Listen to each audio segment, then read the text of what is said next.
Guys, welcome back to my channel. If you're new here, my name is Jane. Today is a recipe video, and this video doesn't have an intro. In fact, I think I'm used to doing this vlog style intro for my recipe video, so yeah, let's just keep it on as a trademark. Okay, I did this recipe and I thought I should share with you guys on this platform. Make sure to like, make sure to subscribe, yes, and yeah, all the ingredients are things that you can basically find. Please make sure to share this video as much as you can. I'm doing it because I felt like most of you might want to try out this recipe, and yeah, I'll see you guys in my next video. Bye. So guys, for this recipe we need some red bell peppers, and we need green and red chili peppers for, you know, all that spicy and hotness, and some onion.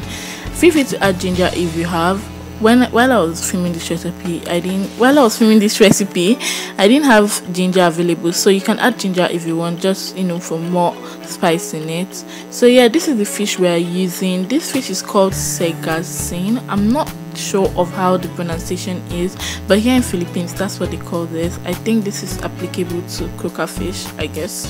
So yeah, I already washed it and cleaned the inside already. As you can see, it's very neat, and I decided to like cut it into sides, like cut it a little bit, not so deep, but so that, you know, all the whole seasoning and everything will be able to get into the fish properly and open up space for, you know, heat and everything.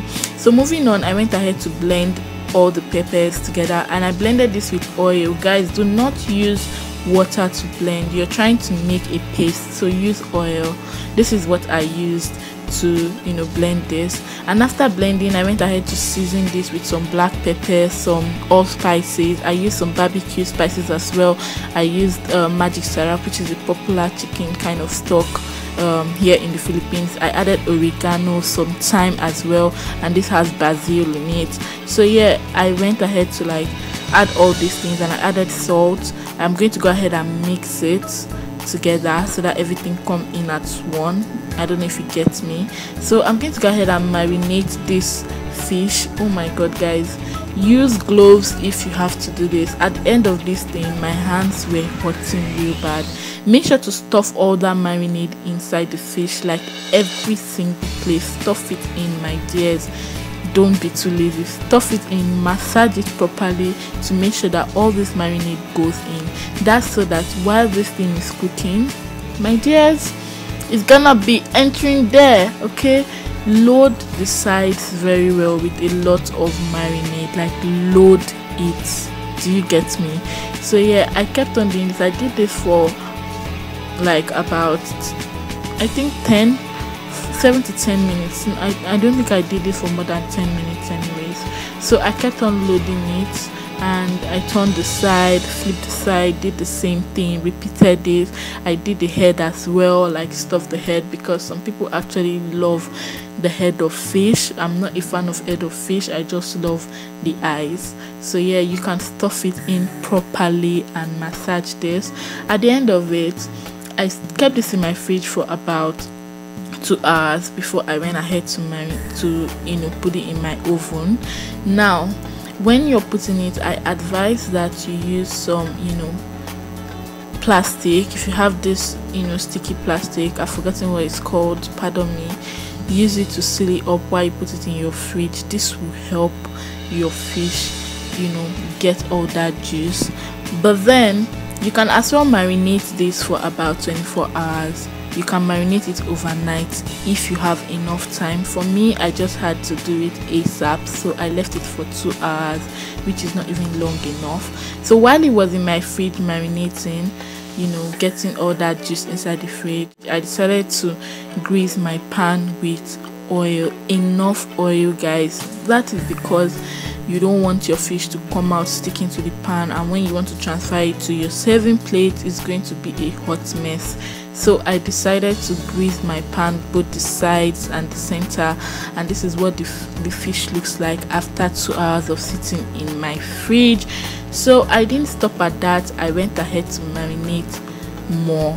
I kept adding all that mix, you know, blend into it, and I topped it up. I added also barbecue spices to it again, and This is just the best pattern. I don't know any other pattern you can do. You can add other spices if you want that can give your food more flavor.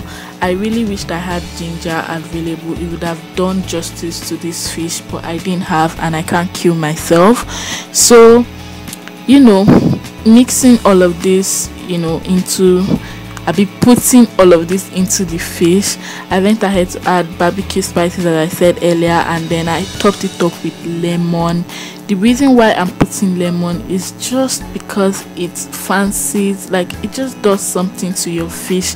I can't explain, but then this lemon is bay. Don't put too much so it doesn't overshadow your seasonings. Lemon can literally ruin everything and at the same time make everything great, so you have to be careful of how much lemon you're putting in there. So I did that and I topped it up again and put this in my oven, which has been preheating for about 200 degrees, and it's been on for about 10 minutes. My oven was really hot. So yeah, after that, this is me topping constantly the sides and everything. I don't know if you guys shall get what I'm saying. So after this, I'm just going to go ahead and put it in my oven. I don't even know what I was saying here, but then I feel like I was just explaining whatever. So just to tell you guys, grilled fish is one of the things that Nigerians love so much. We love this, especially for weekends. My goodness, catfish more especially. So 30 minutes after this has been in the oven, I brought it out and sprinkled some spring onion on it. Okay, I don't know why I did this, but then it turned out great. 1 hour later, 30 minutes later, guys, sorry. So this is 1 hour entirely after it has been in the oven. This is the outcome. This looks so bomb. Let's go ahead and plate this ASAP. Okay, so I used some fresh cabbage. I used tomatoes, onion, carrots, cucumber, and some fried plantains, and this is dope. It is so dope. People of the Lord, shout hallelujah. Right now you are ready to dive in and eat this and not give anybody. Be stingy with it. Let me know when you try out this recipe, my babies, and I will see you guys in my next video. Until then, make sure to subscribe, make sure to like, make sure to share the video, and tag me on Instagram when you finally try this out, and I'll see you guys later. Bye.